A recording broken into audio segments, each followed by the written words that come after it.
The alchemist, सपने, लक्ष्य, खजाने और किस्मत की एक ऐसी किताब, एक ऐसी कहानी जिसे इस दुनिया के हर उस इंसान ने पढ़ा है जो किताबें पढ़ने का शौकीन है। और आज मैं वही कहानी आपको कम से कम शब्दों में सुनाने की कोशिश करूंगा। इस कहानी को शुरू करने से पहले मैं आपको एक और बात बताना चाहता हूं कि अगर आप लोगों की जिंदगी के संघर्ष की सच्ची कहानियां सुनना चाहते हैं तो हमने नीचे डिस्क्रिप्शन में एक चैनल का लिंक दिया है, आप उसे भी सब्सक्राइब करें और लोगों की जिंदगी के सच्चे संघर्ष की कहानियां सुनें। ये कहानी है सेंटियागो की। सेंटियागो एक चरवाहा होता है। चरवाहा उसे कहते हैं कि जो भेड़ बकरियां चराता है, और सेंटियागो को दुनिया देखने का बड़ा शौक होता है और इसीलिए वो अपनी भेड़ों को एक गांव से दूसरे गांव, एक शहर से दूसरे शहर, दूर दूर तक चराने के लिए ले जाता था। वैसे तो सेंटियागो स्पेन का रहने वाला था, लेकिन उसका काम इस तरह का था कि उसने बहुत दुनिया देख ली थी। वो एक गांव से दूसरे गांव जाता और ऊन बेचता, और आखिरी बार उसने जिस मर्चेंट को ऊन बेचा था उसकी लड़की से सेंटियागो को प्यार हो जाता है। और अब इस बार वो दोबारा उसी गांव में जा रहा है और उस गांव का नाम है तरीफा। और वहां जाने के लिए वो बहुत एक्साइटेड है क्योंकि वो बहुत जल्दी उस लड़की से मिलने वाला है जिसे वो प्यार करता है। अब चलते चलते बहुत रात हो जाती है और सेंटियागो ये डिसाइड करता है कि आज रात मैं यहीं बिताऊंगा और कल सुबह यहां से निकलूंगा। तभी उसे एक चर्च दिखता है और उस चर्च के अंदर एक चिनार का पेड़ भी होता है। तो सबसे पहले सेंटियागो अपनी सारी भीड़ों को सेफ रखता है और उसके बाद उस चिनार के पेड़ के नीचे सो जाता है। और सोने के बाद उसे एक सपना आता है कि एक बच्चा आया, उसकी भीड़ों के साथ खेलता है और उसके बाद उसका हाथ पकड़ता है और मिस्र के पिरामिडों के पास ले जाता है और बोलता है कि ये रहा तुम्हारा खजाना। और इसके बाद सेंटियागो की नींद खुल जाती है। और ये सपना आज उसे पहली बार नहीं आया, ये सपना उसे कई बार आ चुका है। अब अगले दिन सेंटियागो बड़ा बेचैन रहता है क्योंकि एक ही सपना बार बार आने का कुछ तो मतलब होगा। तभी उसे याद आता है कि जिस गांव वो जा रहा है वहां पर एक औरत है जो सपनों का मतलब बताती है। अब सेंटियागो उस औरत के पास जाता है और बोलता है कि मुझे बार बार एक खजाने का यही सपना आता है। तो वो औरत बोलती है कि ठीक है, मैं तुम्हारे सपने का मतलब तुम्हें बता दूंगी, लेकिन तुम्हें अपने खजाने में से 10% मुझे देना पड़ेगा। सेंटियागो बोलता है ठीक है, दे देंगे। और तब वो औरत बताती है कि तुम्हें मिस्र जाना चाहिए और पिरामिड के पास तुम्हें तुम्हारा खजाना मिलेगा। सेंटियागो सोचता है पागल बना रही है मुझे, मैं कहां मिस्र जाऊंगा, और वो वहां से निकल जाता है। वहां से निकलने के बाद वो बाजार जाता है और बाजार से किताब खरीदता है। अब उसके पास एक बूढ़ा आदमी आता है और उससे खामखा बातें करना शुरू कर देता है और इस बात से सेंटियागो इरिटेट होना शुरू हो जाता है। और तब वो बूढ़ा बोलता है मैं तुम्हें तुम्हारे खजाने तक पहुंचा सकता हूँ।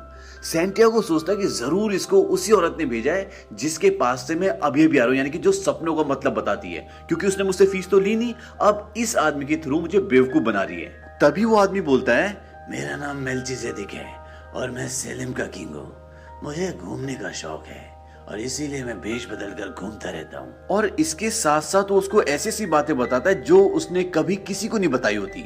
और वो बूढ़ा आदमी बोलता है मैं तुम्हें खजाने का पता बता सकता हूँ, लेकिन तुम्हें मुझे अपनी भीड़ों का 10वां हिस्सा देना होगा। सुनो बच्चे, जब इंसान जवान होता है तो उसे अपनी मंजिल का पता होता है और वो सपनों को देखना और उन्हें पूरा करने से नहीं डरता। पर जैसे जैसे वक्त बीतता है, उम्र बढ़ती है, तो नेगेटिव पावर इंसान को घेर लेती है और उसे हर काम मुश्किल और नामुमकिन लगता है। पता है, जब तुम किसी चीज को पूरे दिल से चाहते हो तो वो तुम्हारी जिंदगी का मिशन बन जाता है। फिर वो दुनिया घूमना हो, उस मर्चेंट की बेटी से शादी करना हो, या फिर खजाना ढूंढना। जब तुम किसी चीज को सच्चे दिल से चाहते हो तो पूरी कायनात उसे तुमसे मिलाने की कोशिश करती है। अब सेंटियागो सोचता है कि मैं अपनी भेड़ों को और उस लड़की को छोड़कर इतनी दूर कैसे जा सकता हूँ।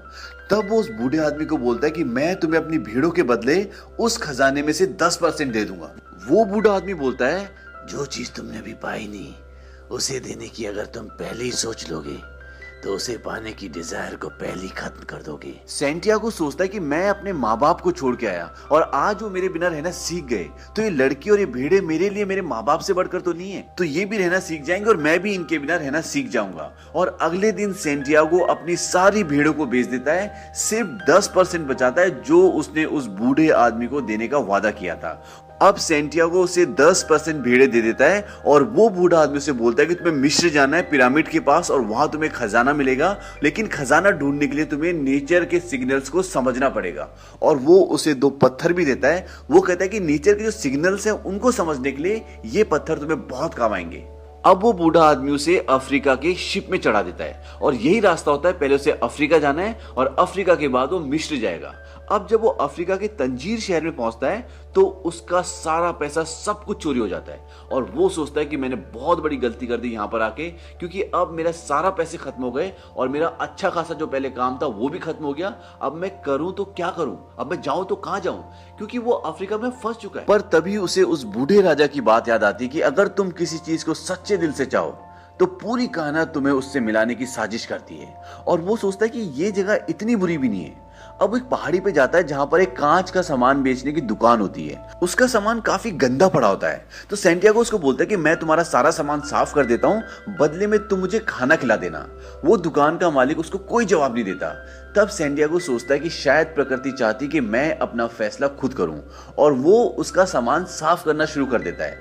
अब इसके बाद वो दुकान का मालिक उसे खाना खाने के लिए बाहर ले जाता है और बोलता है कि शायद तुम्हें काम की जरूरत है तो तुम मेरे पास काम कर लो। अब वो बोलता है कि ठीक है, मैं आपके पास सिर्फ एक ही रात काम कर पाऊंगा और बदले में तुम मुझे यहाँ से मिस्र जाने तक के पैसे दे देना। वो दुकान वाला हंसता और बोलता है कि अगर तुम 1 साल तक भी यहाँ पे काम करोगे ना तो भी शायद तुम इतना पैसा इकट्ठा ना कर पाओ। अब सैंटियागो सोच में पड़ जाता है और वो सोचता है कि ठीक है, मैं इस दुकान में काम कर लेता हूँ और इतना पैसे इकट्ठा कर लूंगा कि वापस अपने देश स्पेन में चला जाऊं और कुछ भेड़े खरीद लूं। और ये सोचकर वो उस दुकान में काम करने का फैसला कर लेता है। अब उनकी दुकान बहुत ऊपर पहाड़ी पर होती है, तो सैंटियागो देखता है कि वहां तक आने में लोग थक जाते हैं और वहां पर आसपास खाने पीने की कोई भी दुकान नहीं होती। अब सैंटियागो के दिमाग में एक आइडिया आता है। वो सोचता है क्यों ना कुछ खाने पीने का सामान रखा जाए जिससे लोग भी आए और बर्तन भी खरीदें और उनकी बिक्री बढ़ जाए। और वो ये आइडिया उस व्यापारी को बताता है और व्यापारी को ये आइडिया बहुत पसंद आता है। सैंटियागो उस व्यापारी को बोलता है कि हम इन क्रिस्टल के बर्तनों में चाय बेचेंगे और व्यापारी उसकी बात मान जाता है और अगले 1 साल में उनकी इतनी बिक्री होती है, इतना पैसा कमाते हैं कि वो अमीर हो जाते हैं। और अब सैंटियागो के पास इतने पैसे हैं कि वो वापस अपने घर स्पेन जा सके और अपने लिए भेड़े खरीद सके। अब वो ये फैसला करता है कि वो वापस अपने गांव चला जाएगा। तभी उसे उस बूढ़े राजा की बात याद आती है जिसने उसे कहा था कि अपने ख्वाबों को कभी भी अधूरा नहीं छोड़ना चाहिए। और इसके बाद वो एक बार फिर अपनी किस्मत आजमाता है और मिस्र जाने वाले कारवां में शामिल हो जाता है और वहां पर उसकी मुलाकात एक अंग्रेज से होती है। और ये अंग्रेज एक एल्केमिस्ट को ढूंढ रहा होता है और एल्केमिस्ट वो होता है जो सोना बनाता है और जिस एल्केमिस्ट को ये ढूंढ रहा होता है उसकी उम्र 200 साल होती है। अब जब ये उस एल्केमिस्ट के गांव पहुंचते हैं तो वहां पे लड़ाई झगड़ा दंगा शुरू हो जाता है और वहां पर सैंटियागो फंस जाता है। सैंटियागो सोचता है कि मैं यहाँ पे फंस गया तो चलो इसकी मदद कर देता हूँ एल्केमिस्ट को ढूंढने में। अब वो उस एल्केमिस्ट को ढूंढते ढूंढते कुएं के पास पहुंचते हैं और वहां पर एक लड़की खड़ी होती है जिसका नाम होता है फातिमा। और सैंटियागो को फातिमा को देखते ही प्यार हो जाता है। इसके बाद फातिमा उन्हें एल्केमिस्ट का पता बताती है और वो अंग्रेज उस एल्केमिस्ट के पास जाता है। एल्केमिस्ट उस अंग्रेज से बोलता है कि तुम पिछले 10 सालों से मुझे ढूंढ रहे हो, क्या तुमने खुद कभी सोना बनाने की कोशिश की? अंग्रेज बोलता है नहीं। वो कहता है कि अगर तुमने की होती तो आज तक तुम सोना बना चुके होते, क्योंकि किसी भी चीज को पाने के लिए निरंतर अभ्यास करना पड़ता है। अब जाओ, कोशिश करो और तुम सोना जरूर बनाओगे। और इसके बाद अंग्रेज वहां से चला जाता है। अब वहीं दूसरी तरफ सैंटियागो रोज फातिमा से मिलता है और उन दोनों को एक दूसरे से प्यार हो चुका है। अब एक दिन सैंटियागो देखता है कि आसमान में 2 बाज आपस में लड़ रहे होते हैं।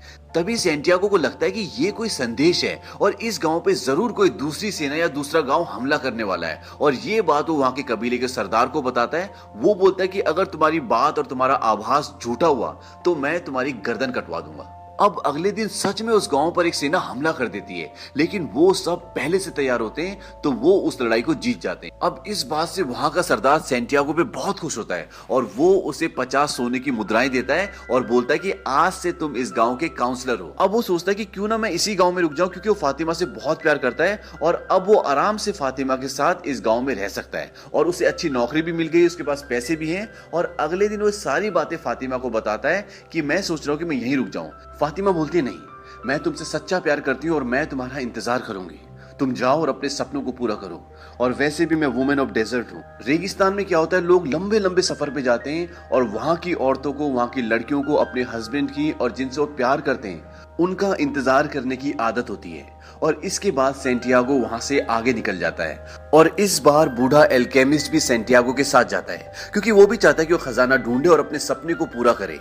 अब जब वो रेगिस्तान में कई दिन चलते हैं तो रास्ते में उन्हें कबीले वाले पकड़ लेते हैं और वो कहते हैं कि तुम जासूस हो। वो कहते हैं कि नहीं, हम जासूस नहीं हैं, पर वो उनकी बातों पे विश्वास नहीं करते और वो सेंटियागो का सारा सोना छीन लेते हैं। और उसके बाद वो उन्हें मारने वाले होते हैं कि एल्केमिस्ट कहता है कि आप जानते हो ये कौन है, ये बहुत बड़ा जादूगर है और खुद को हवा में बदल सकता है। वो कहते हैं कि ठीक है, अगर इसने ऐसा किया तो हम तुम्हें छोड़ देंगे, नहीं तो मार देंगे।